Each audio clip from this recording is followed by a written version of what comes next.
अभिवादन। आज हम एक बहुत ही अहम और कह सकते हैं सामयिक विषय पर बात करने जा रहे हैं, चुनाव।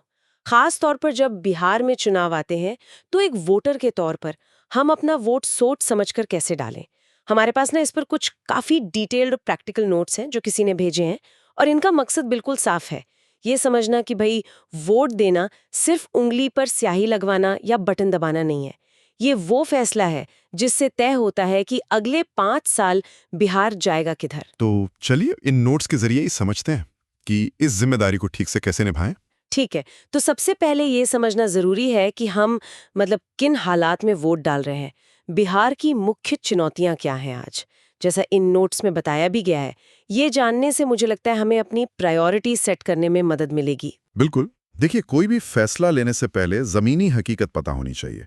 इन नोट्स में कुछ बड़े मुद्दे साफ दिखते हैं। पहला और शायद सबसे ज्यादा जिस पर बात होती है वो है रोजगार, खासकर युवाओं की बेरोजगारी और फिर उसका नतीजा पलायन, मतलब काम की तलाश में राज्य से बाहर जाना।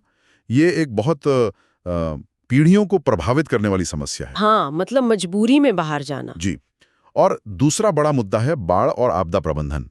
बिहार का एक बहुत बड़ा हिस्सा हर साल बाढ़ की चपेट में आ जाता है। नोट्स इशारा करते हैं कि जो बेसिक बाढ़ कंट्रोल के उपाय हैं और जो प्रभावित लोग हैं, उनके पुनर्वास की जरूरत कितनी ज्यादा है। ये सिर्फ फौरी राहत का मामला नहीं है, ये एक स्थायी समाधान ढूंढने की चुनौती है। और फिर आता है बुनियादी ढांचा, जिसे हम विकास की नींव कहते हैं। सड़कें कैसी हैं? क्या हर गांव तक बिजली पहुंची? खेतों को पानी मिल रहा है सिंचाई के लिए? और शहरों में साफ पानी, सीवेज, ये सब बेसिक चीजें, इनकी क्या हालत है? नोट्स इन पर ध्यान देने को कहते हैं। बिल्कुल। और इसके साथ ही मानव विकास से जुड़े कुछ चिंताजनक आंकड़े भी हैं, जैसे बच्चों में कुपोषण, खासतौर पर स्टंटिंग, मतलब उम्र के हिसाब से कद न बढ़ना, और महिलाओं में एनीमिया यानी खून की कमी। ये ऐसी स्वास्थ्य चुनौतियां हैं जिनका सीधा असर राज्य के भविष्य पर पड़ता है। फिर राज्य की अपनी आर्थिक सेहत का सवाल है। बजट कैसा है, कर्ज कितना है, लंबी अवधि के निवेश लाने की नीतियां क्या हैं, ये सब तय करता है कि विकास के लिए पैसा आएगा कहां से। और एक आखिरी पर बहुत अहम मुद्दा है चुनाव प्रक्रिया में धांधली या गलत प्रभाव। नोट्स में वोट के बदले नकद या शराब बांटने जैसी चीजों का जिक्र है, और ये भी कि चुनाव आयोग ने इस पर सख्ती बढ़ाने के निर्देश दिए हैं। हाँ, ये तो लोकतंत्र के लिए एक सीधा खतरा है। तो संक्षेप में कहें तो ये मुख्य चुनौतियां हैं जिनका जिक्र इन नोट्स में है: रोजगार, बाढ़, इंफ्रास्ट्रक्चर, स्वास्थ्य, आर्थिक स्थिति और चुनावी पारदर्शिता। इन मुद्दों की गंभीरता समझकर ही वोटर ये तय कर पाएगा कि भाई उनके लिए कौन से मुद्दे सबसे अहम हैं और कौन सी पार्टी या उम्मीदवार इन पर सीरियसली काम करने का इरादा रखता है। अच्छा, तो अब जब हमने चुनौतियां समझ लीं, तो नोट्स हमें कुछ प्रैक्टिकल कसौटियां देते हैं, एक तरह की चेकलिस्ट कि वोट देने से पहले किसी कैंडिडेट या पार्टी को कैसे परखें। सबसे पहला पॉइंट क्या है इसमें? सबसे पहला और मेरे ख्याल से सबसे जरूरी, कैंडिडेट का ट्रैक रिकॉर्ड। अगर वो पहले भी किसी पद पर रहे हैं तो पिछला कार्यकाल कैसा था, क्या काम किया। नोट्स जोर देते हैं कि सिर्फ घोषणाएं ना देखें, पूछें कि जमीन पर कितनी योजनाएं पूरी हुई, कितनी सड़कें बनी, सिंचाई का क्या हुआ, स्कूल अस्पताल कितने सुधरे। ये क्या नोट्स इस पर कुछ कहते हैं? ये अच्छा सवाल है। देखिए, नोट्स सीधे तौर पर नए उम्मीदवारों के मूल्यांकन का कोई फॉर्मूला तो नहीं देते, पर जो दूसरे पॉइंट्स हैं वो उन पर भी लागू होते हैं। जैसे अगला पॉइंट है लोकल योजनाओं पर ध्यान देना। क्या कैंडिडेट, चाहे नया हो या पुराना, आपके इलाके की जो खास समस्याएं हैं, जैसे कहीं बाढ़ की रोकथाम या सिंचाई की जरूरत या किसी स्कूल या आंगनवाड़ी की हालत, उस पर कोई ठोस प्रैक्टिकल योजना बता रहा है। सिर्फ नेशनल लेवल के वादे काफी नहीं होते, लोकल मुद्दे भी उतने ही जरूरी हैं। हाँ, ये तो है। और नोट्स में एक सीधी चेतावनी भी है, वोट खरीदने की कोशिशों और झूठे लुभावने वादों से सावधान रहने की। बिल्कुल। नकद, शराब या किसी और चीज के बदले वोट मांगना न सिर्फ गैर कानूनी है, बल्कि ये तो लोकतंत्र की जड़ पर हमला है। नोट्स सोशल मीडिया पर जो झूठे आश्वासन फैलाए जाते हैं उनसे भी सतर्क रहने को कहते हैं। आजकल सही और गलत जानकारी में फर्क करना भी मुश्किल हो गया है। हाँ, ये तो है। अच्छी बात यह है, जैसा नोट्स में बताया गया है, कि चुनाव आयोग भी इन चीजों पर नजर बढ़ा रहा है। इसके बाद आता है घोषणा पत्र यानी मैनिफेस्टो। नोट्स कहते हैं कि इसे सिर्फ पढ़ना नहीं, समझना है, और यहाँ एक स्मार्ट फ्रेमवर्क का जिक्र है। ये क्या है? स्मार्ट एक तरीका है वादों की गंभीरता पर रखने का। क्या वादा स्पेसिफिक है, बिल्कुल साफ साफ बताया गया है। मेजरेबल है, क्या उसे नापा जा सकता है, जैसे कितने किलोमीटर सड़क या कितनी नौकरियां। अचीवेबल है? क्या उसे पूरा करना प्रैक्टिकली मुमकिन है राज्य के पास जो संसाधन हैं उन्हें देखते हुए? रेलेवेंट है? क्या वो वादा इलाके की असली ज़रूरतों से जुड़ा है? और टाइम बाउंड है? क्या उसे पूरा करने की कोई समय सीमा दी गई है? नोट्स कहते हैं कि अगर कोई वादा इन कसौटियों पर खरा नहीं उतरता तो उसके खोखला होने का चांस ज्यादा है। ये तो वादों को परखने का एक अच्छा तरीका है। नोट्स में एक और दिलचस्प बात कही गई है कि लोकप्रियता और काबिलियत हमेशा साथ साथ नहीं चलते। सही कहा। हो सकता है किसी का भाषण बहुत जोशीला हो, खूब भीड़ जुट रही हो प्रचार में, लेकिन नोट्स हमें याद दिलाते हैं कि वोटर को इस चमक-दमक से आगे जाके कैंडिडेट की काम करने की क्षमता और उसके पिछले रिकॉर्ड को देखना चाहिए अगर है तो। सिर्फ नारों या भाषणों पर वोट देना थोड़ा रिस्की हो सकता है।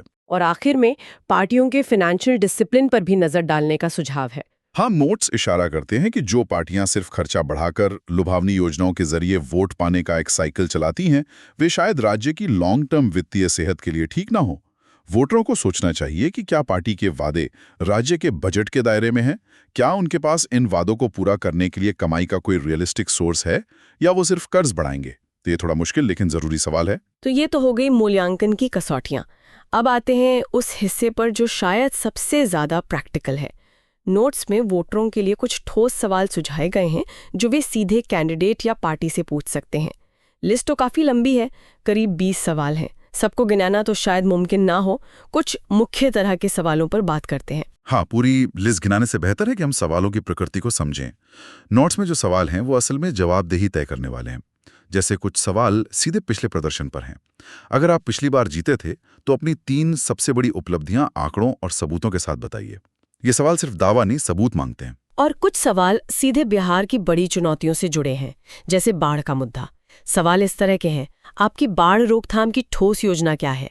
क्या ये सिर्फ राहत पहुंचाने तक है, या इसमें स्थायी समाधान जैसे तटबंध बनाना या पुनर्वास शामिल है? नदी किनारे बसे परिवारों के स्थायी पुनर्वास का आपका रोड मैप क्या है? बिल्कुल। फिर लोकल मुद्दों पर फोकस करने वाले सवाल हैं। अपने क्षेत्र में सड़क, पानी, बिजली की कमी दूर करने के लिए आपने या आपकी पार्टी ने कौन से प्रोजेक्ट मंजूर करवाए? उनकी अभी क्या स्थिति है और वे कब तक पूरे होंगे? या गांवों में रोजगार बढ़ाने के लिए आप कौन से उद्योग या कृषि आधारित योजना लाएंगे? और एक बहुत जरूरी सवाल जो नोट्स में है, आप हर साल कितने रोजगार पैदा करने का लक्ष्य रखते हैं और कैसे? सिर्फ करेंगे नहीं, कैसे करेंगे, ये पूछना जरूरी है। स्वास्थ्य और शिक्षा पर भी इसी तरह के स्पेसिफिक सवाल हैं, जैसे हर पंचायत में PHC यानी प्राइमरी हेल्थ सेंटर की हालत सुधारने और खासकर महिलाओं और बच्चों के स्वास्थ्य के लिए आपकी नीति क्या है? स्कूलों में टीचरों की कमी कैसे दूर करेंगे? टीचर स्टूडेंट रेशो सुधारने का क्या टारगेट है? कुपोषण और एनीमिया से निपटने के लिए आंगनवाड़ियों को कैसे मजबूत करेंगे? देखिए, इन सवालों की खास बात यह है, जैसा नोट्स इशारा करते हैं, कि ये सिर्फ क्या नहीं पूछते, ये कैसे, कब तक और पैसा कहाँ से आएगा जैसे पहलुओं पर भी जोर देते हैं। यह सतही जवाबों से आगे जाकर कैंडिडेट की तैयारी, उसकी समझ और उसकी गंभीरता को परखने में मदद करते हैं। अगर कोई इन सवालों के गोलमोल जवाब दे तो वोटर्स को सोचना चाहिए। हाँ, ये सवाल पूछना वाकई वोटर्स को ताकत दे सकता है। अच्छा, अब घोषणा पत्रों पर वापस आते हैं। हमने स्मार्ट फ्रेमवर्क की बात की, लेकिन नोट्स में उनके मूल्यांकन पर कुछ और गहरी बातें भी हैं। हाँ, एक जरूरी बात है क्वांटिटेटिव टारगेट्स, यानी मात्रात्मक लक्ष्य, और सिर्फ इमोशनल वादों के बीच फर्क करना सीखना। जैसे नोट्स उदाहरण देते हैं कि हम गरीबी मिटा देंगे, एक भावनात्मक वादा है, इसे मापना मुश्किल है। जबकि हम अगले 5 साल में 1 लाख नौकरियां देंगे, ये एक मात्रात्मक लक्ष्य है जिसे बाद में जांचा जा सकता है। वोटर्स को ऐसे ठोस, मापने वाले वादों पर ज्यादा ध्यान देना चाहिए। और पैसे वाले पहलू पे फिर से जोर दिया गया है। बिल्कुल। नोट्स कहते हैं कि ये जांचना बहुत जरूरी है कि क्या पार्टी ने अपने वादों को पूरा करने के लिए अनुमानित खर्च और आय के सोर्स जैसे टैक्स या कर्ज का कोई ब्यौरा दिया है। क्या ये राज्य की आर्थिक हकीकत और सरकारी इकोनॉमिक सर्वे के आंकड़ों से मेल खाता है? बिना फाइनेंशियल आधार वाले बड़े बड़े वादे अक्सर चुनावी जुमले साबित होते हैं और राज्य को कर्ज में डुबो सकते हैं। नोट्स में बड़े वादों के साथ साथ छोटे जल्दी लागू होने वाले कामों पर भी ध्यान देने को कहा गया है। हाँ, जैसे मान लीजिए कहीं सड़क की मरम्मत होनी है, या किसी स्कूल में टीचर की फौरन जरूरत है, या हेल्थ सेंटर में दवाइयां नहीं हैं। नोट सुझाव देते हैं कि इन जरूरी कामों के लिए भी टाइमलाइन के साथ प्लान मांगना चाहिए। इससे पता चलता है कि कैंडिडेट सिर्फ बड़ी बड़ी बातें कर रहा है या जमीनी जरूरतों को लेकर भी गंभीर है। और एक सलाह ये भी है कि सिर्फ पार्टी या कैंडिडेट की बातों पर ही निर्भर ना रहें। सही। नोट्स कहते हैं कि जानकारी के लिए इंडिपेंडेंट सोर्स का भी इस्तेमाल करें। सिविल सोसाइटी संगठन यानी एनजीओज या लोकल मीडिया की रिपोर्ट्स देखें।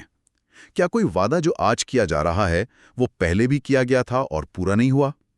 इससे क्रेडिबिलिटी परखने में मदद मिलती है।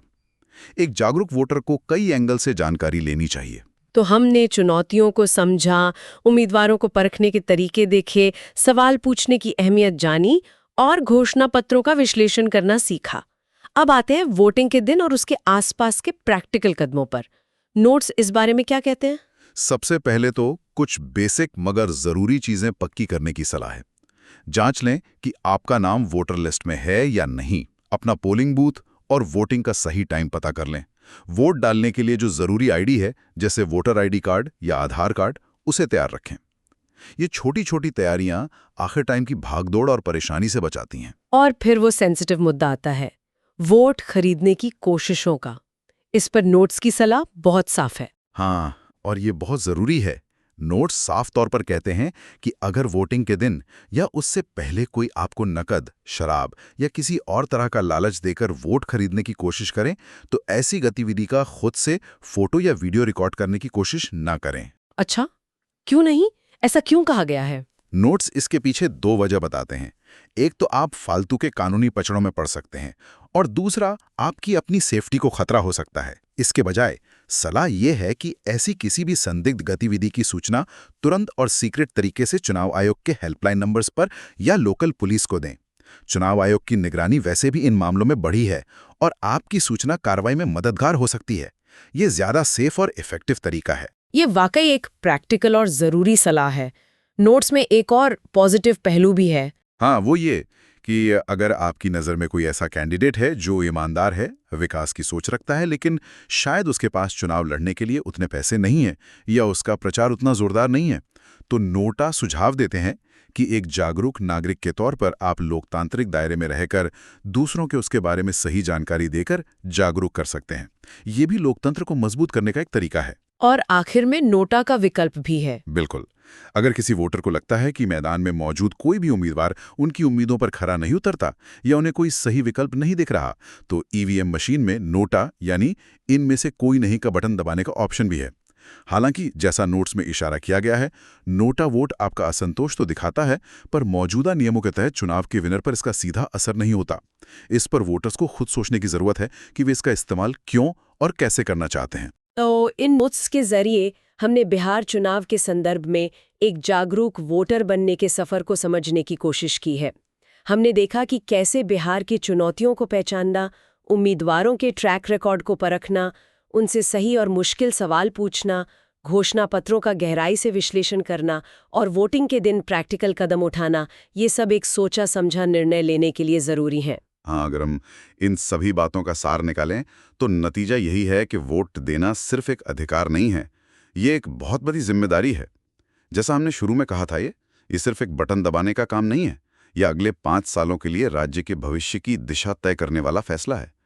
इन नोट्स में दिए गए कदम हमें इसी जिम्मेदारी को बेहतर ढंग से निभाने में मदद कर सकते हैं। ये सिर्फ एक दिन की बात नहीं, बल्कि आने वाले कल पर गहरा असर डालने वाला काम है। और जाते जाते हम सबके सोचने के लिए एक सवाल छोड़ जाते हैं, जो इन नोट्स में दी गई बातों से ही उभरता है। क्या एक वोटर की भूमिका सिर्फ वोट डालने के दिन ही खत्म हो जाती है, या चुनाव के बाद भी अपने चुने हुए प्रतिनिधि से उनके वादों और उनके काम पर लगातार सवाल पूछते रहना, उनकी जवाबदेही तय करते रहना एक स्वस्थ और मजबूत लोकतंत्र के लिए उतना ही जरूरी है? इस पर विचार जरूर कीजिएगा।